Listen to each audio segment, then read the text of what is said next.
Welcome back to the podcast, Unsweetened Truth with Kristen Pucci. I said that wrong. Welcome back to the Unsweetened Truth. What the heck is wrong with me? My brain is short-circuiting. This is the Unsweetened Truth with Kristen Pucci, where we talk about everything, but don't sugarcoat anything.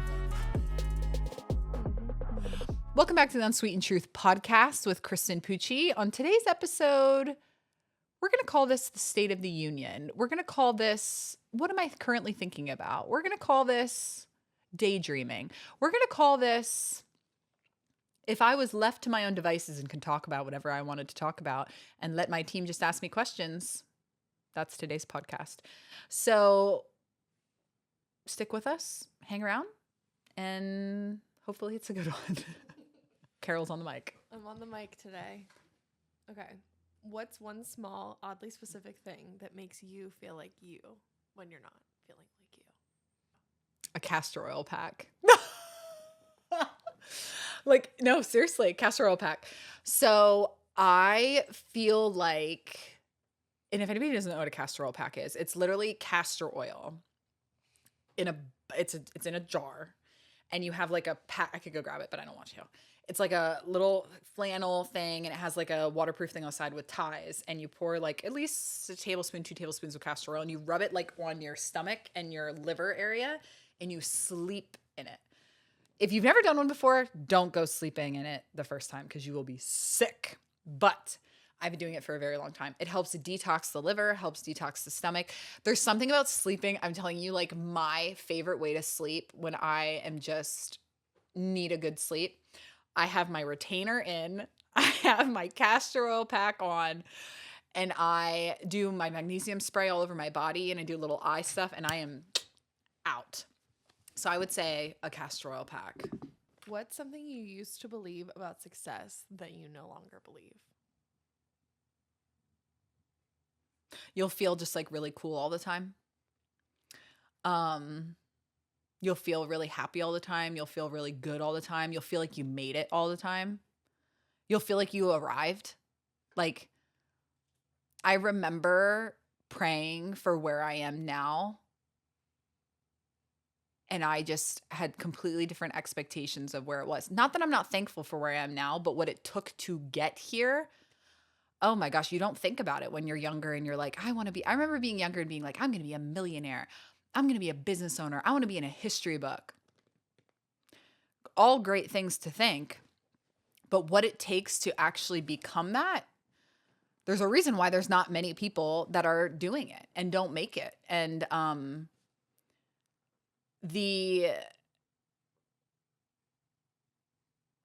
do I want to call it? Like the admission fee for the life that you dream of is nothing that you would expect the admission fee to be. It is so much more difficult. It is so much deeper. And yeah, that's what I would probably say. If your life had a color palette right now, what would it be? I think it would be like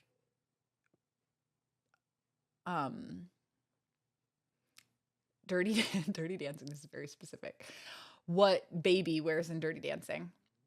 Like the whole theme of that movie is like very airy and like romantic and natural textures and playful and fun. And I don't know why that was the first thing that I thought of. I just love that movie. I love that movie. I love all of the Pretty Woman's, the Dirty Dancing. I said Dirty Dancing, right? Yeah, it was because I was thinking Pretty Woman in my head too. But where I am right now is very different where I've ever been before. And it's not easier. It's not, but it's better. And I'm in a place that I am happier than I've ever been. I'm in a place that I am at peace more than I've ever been. I'm more successful than I've ever been. And I'm much more like, how do I want to explain it? Like, I'm more okay with being myself right now than I ever have been either. Like, I'm very okay with not being liked, being the villain in someone's story because you're a loser in mine. Like, I just really feel like I'm just so okay with, and I'm not even giving that front that, like, you see that front with people. They're like, I'm fine. I don't care. I care. I totally care. I'm not human. But I'm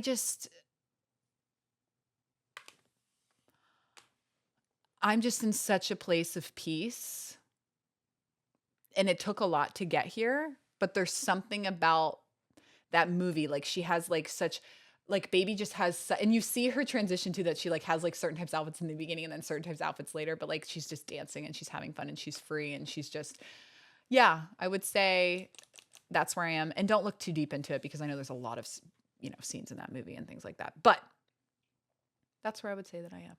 If you were not a CEO, what would you be doing?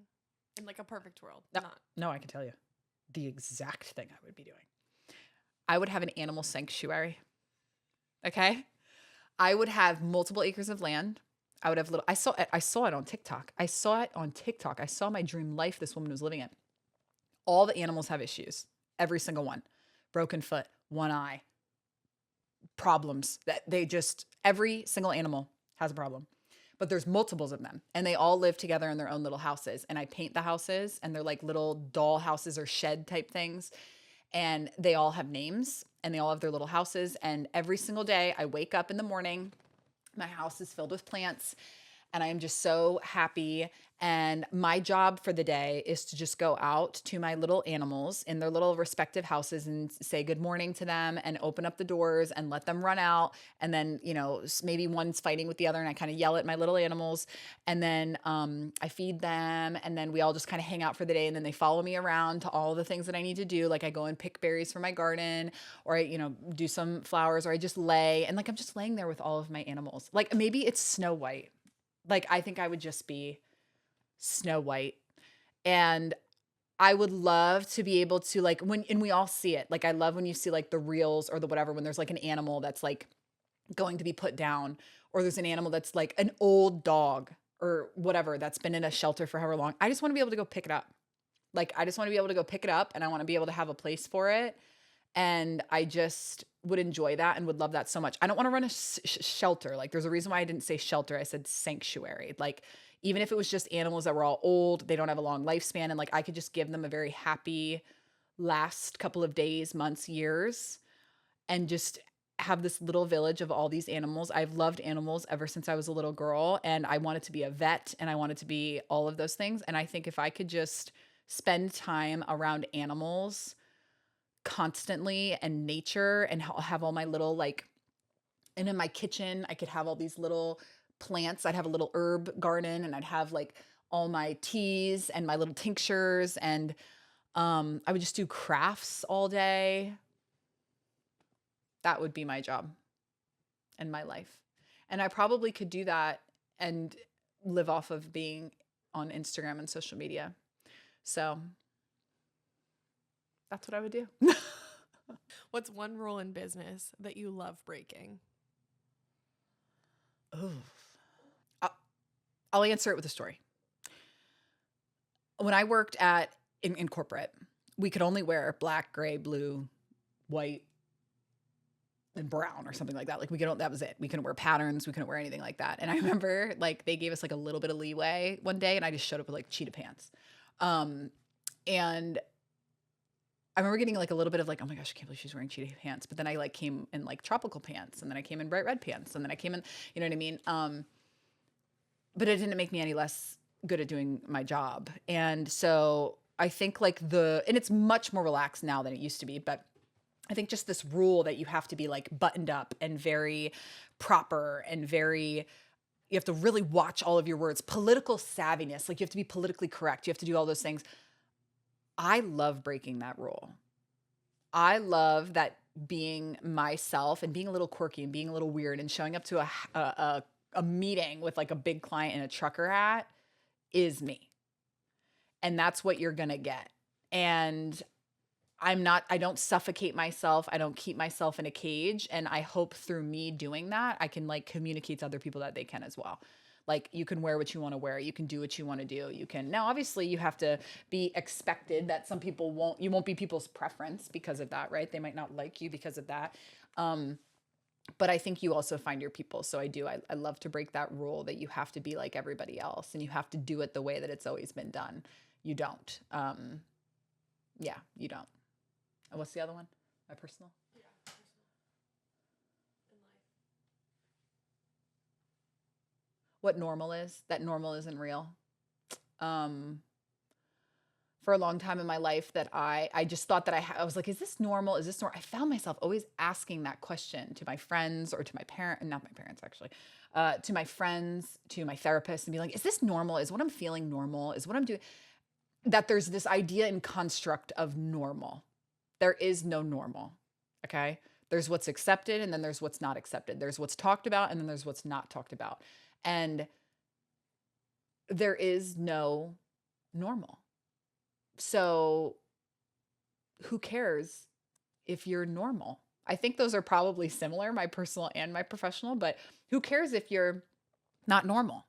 Who cares if you're not what everybody else is doing? Who cares if you feel feelings that other people are not feeling? Who cares if you're doing things that other people aren't doing? If you like them, you like them. And it's going to probably make other people uncomfortable when you aren't doing what they're doing because they probably don't want to be doing what they're doing either. So that's what I would say.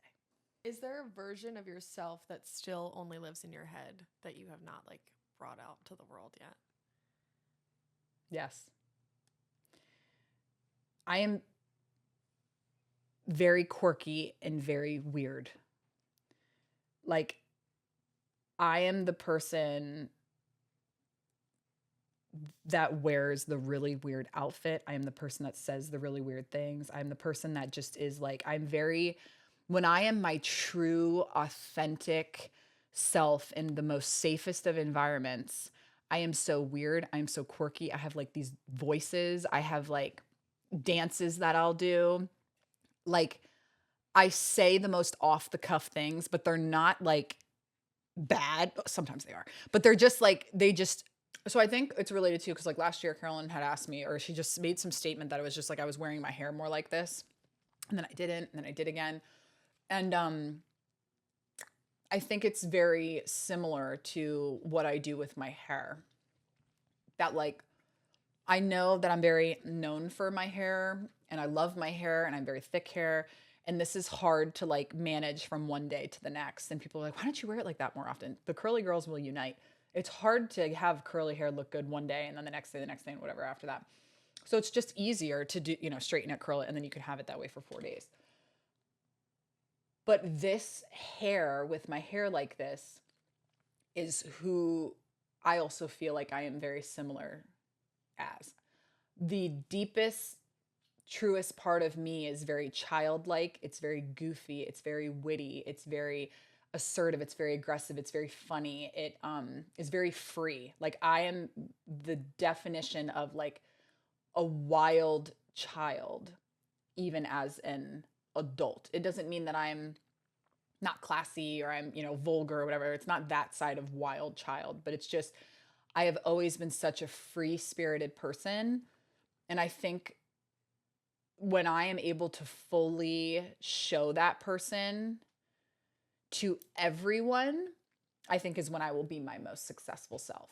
But it takes a bit to move past the barriers and the cages that maybe you've kind of put yourself in to not be able to be your fullest and truest self. And I genuinely believe when I fully become that and feel safe to be that in the world all the time, I think I will truly be my most successful. I'll be my most relatable. Yeah, I think that's when I'll do the most change, is when I'm able to do that. Actually, what I'm listening to a lot now is music that I danced to and sang to when I was like an itty bitty girl in my room. I used to have this American Idol. I used to love singing every night before dinner. I would be up in my bedroom and I had a headset. It didn't even work. It was before the headsets worked, and it was plastic. And I remember it had the little piece here and it went over my head. And then I had a little thing and I would sing in my room. I had every CD. I had this little American Idol karaoke machine. And I just loved it. And I would sing and sing and sing. And I loved singing. And I wonder if my parents, they had to have heard that and was like, oh my gosh. But I would do it before dinner. And then I would I'd put on a whole show. I had an appearance. I did dances. I never did it in front of anybody though. I always just did it in my room. My room was my safe space to just express myself. And yeah. And I remember when I invested in this really cool CD player, it had these two. It was when the CD players weren't big anymore. They were really skinny. I think I got it from BJ's or Costco or something. It was funny. It was and it had a sliding, you could put the CD in and it had a sliding thing that came down, but it was on its side. You could watch the CD spin instead of it usually being like this. It was on its side and the thing would open like this and then it would go down. And the speakers were very thin. It was just a vibe. And I remember when it broke and the thing struggled to struggled to open. I was so sad. But yeah, I would say all of that old Faith Hill that I used to listen to, any of that Trisha Yearwood, Michelle Branch, any of that music that I used to listen to when I was younger. There's something that's just very nostalgic that I'm listening to right now. I think the phase that I'm in right now is I'm just coming back to who I was when I was younger. And I'm allowing myself to play in ways that I haven't been before. If you could live anywhere for a year, where would you live? Probably Montana. Why? Because I just want to be, again, with the theme. I want to ride a horse. Every little girl loves a horse. I don't know a little girl that hasn't gone through a stage of loving a horse. There's something about horses with little girls. We all loved a horse. We all had little plastic horses. We all had the Barbies that rode on the horses. We just loved a horse. And I think there's something that I would love about riding a horse through a field and you just see nature and wearing it would just do something in my soul that I can't even begin to express. I would feel so free. I could wear a little cowboy hat. I could just wear jeans and just I would just love it. It would be so peaceful and you could just look. That is where I would go. That is absolutely where I would go. Somewhere nature, safe, and just Western. I would just love that. What is something that at one point you resisted, but now you fully embrace?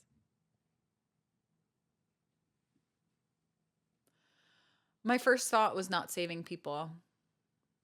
I used to resist people wanting to do things that I knew was going to hurt them or was going to just cause them pain, or I just knew was the wrong choice. It's such a blessing and a curse to be somebody who's just experienced so much and lived so many different lifestyles and holds all this wisdom, right? Everybody's you're an old soul. Well, yeah, or you're just very mature for your age. Well, that's usually, that doesn't come out of nowhere. And I think with that, the curse of it is I know better, right? I know better. And I usually know a lot better than people that are my own age, or I just know better. And it's not because I feel like I'm a know-it-all. It's not because of that. It's just because I've lived a lot. I've experienced a lot. So what I've resisted was letting people deal with the consequences of their own actions, or, navigate something that could cause them harm or cause them hurt. But where I'm at now is that's how I had to learn. And it's not my job to teach them how to grow up or how to learn or how to decide what's good and wrong for them and what feels good and what hurts and whatever. And there's so much character building that comes from going through really difficult things. And as hard as it is to watch somebody go through something hard, you kind of have to let them do it. So I definitely fully embrace now allowing people to make really stupid decisions and do stupid things and be with stupid people and, make bad calls and do things that I've already done because I knew it was dumb. And I just have fully embraced that. I'm not everyone's savior anymore. And it's not my job. That's not my job. I'm not a therapist. I'm not a savior. It's just not my job. And I think that's where a lot of my pieces come from too, is I'm no longer carrying, I'm no longer emotionally carrying everybody else on my back. They get to carry themselves and I get to carry myself, and that's just the way that it rolls now. Yeah. If your brand had a fragrance this year, what would it smell like? I'm just not big into fragrances, so I feel like I'm struggling. But I feel like it would be whatever the equivalent is, like Dior Sauvage for men, that it would be for women. Like it's just kind of like a I don't give a fragrance that's been around forever. But I'm also thinking something like a J'adore. Like I'm almost thinking like a J'adore Dior. Like no, you know what? No, I think it would be like a Chanel number 5. I think it would be like it does, but I think it's not so much it's my brand, right? You asked what my brand would be if it was a fragrance. So it's not so much the smell, it's like what's associated with Chanel number 5. Like it's not an overpowering, it's not overly advertised. It just is it's confident and it's quiet.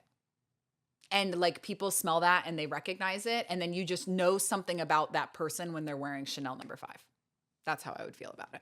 What is something that you always say yes to, even if it doesn't make total sense in that moment? I know one that I need to stop doing, like giving our services away for like nonprofits and these companies that come to us and go like, can you help me? And then I just in myself, I go, oh, we should. It's the right thing to do. And then they end up just being absolutely obnoxious, right? It's like and it's not just nonprofits, it's just anybody that wants something for free, right? And because it's a good cause or it's a whatever, I just have done that so many times and they have ended up being the most obnoxious people to work with because I just think they just don't, people that just get things for free, to be clear, I love working with a lot of nonprofits. They just don't appreciate it because they got it for free. They don't appreciate it because they got it for free.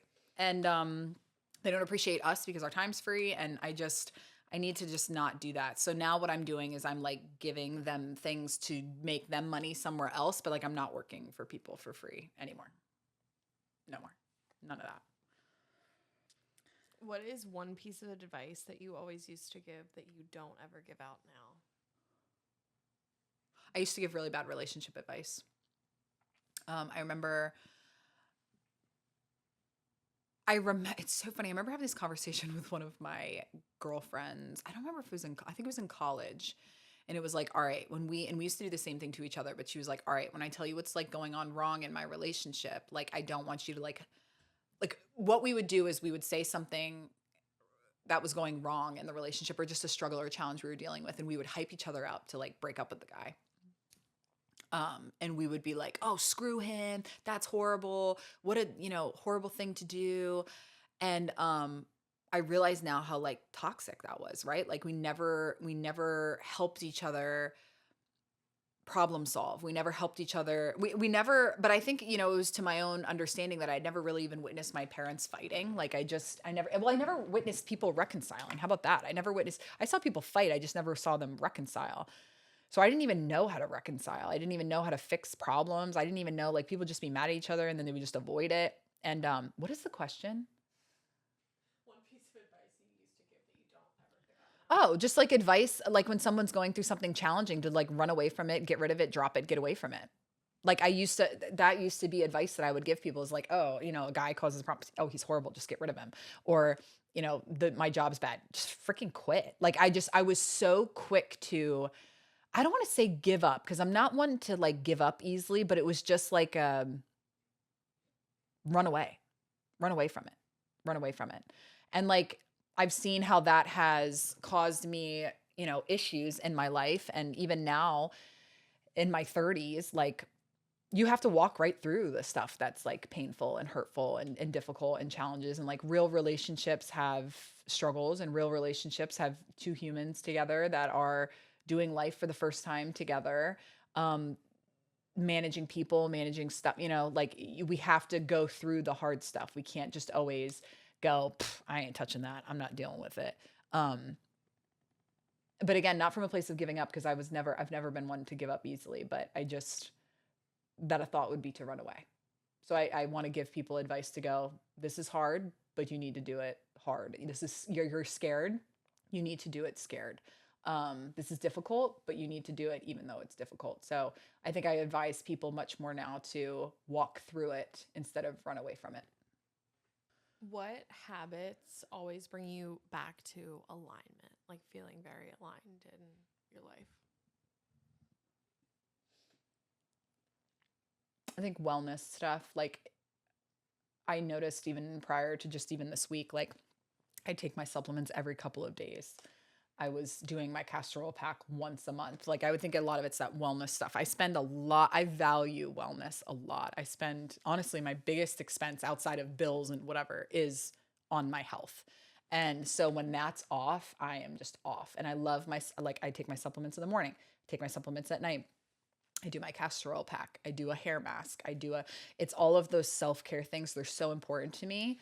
And I've always been so into them ever since I was like young. I've always loved beauty and skincare and like getting my nails done and whatever. So I think just the things that I think it's like self-care, things that make me feel like myself. Or if I don't self-tan, or if I don't, do my usual skincare, I don't take my supplements, I don't do my wellness, I don't do those things. I just feel myself really just out of it. I eat out a ton. I eat out too much.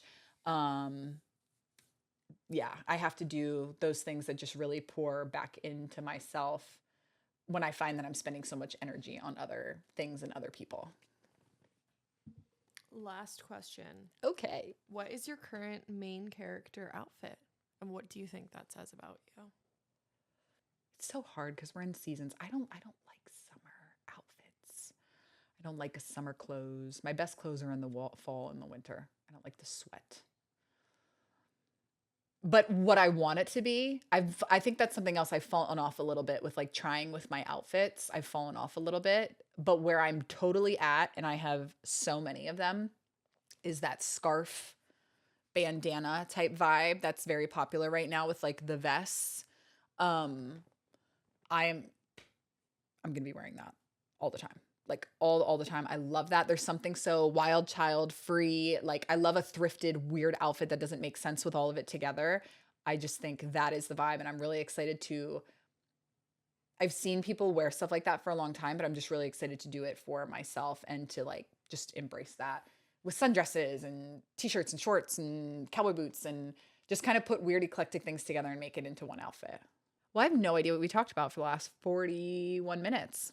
But I appreciate you sitting through it with us. And I hope it was helpful and I hope it was interesting. And I really look forward to our next podcast. And we're going to wrap up our season 1 here soon, which is super exciting.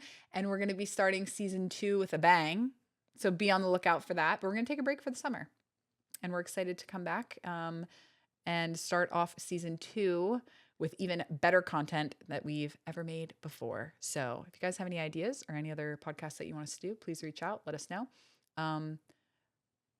But yeah, thank you so much. And I look forward to talking to you guys next week.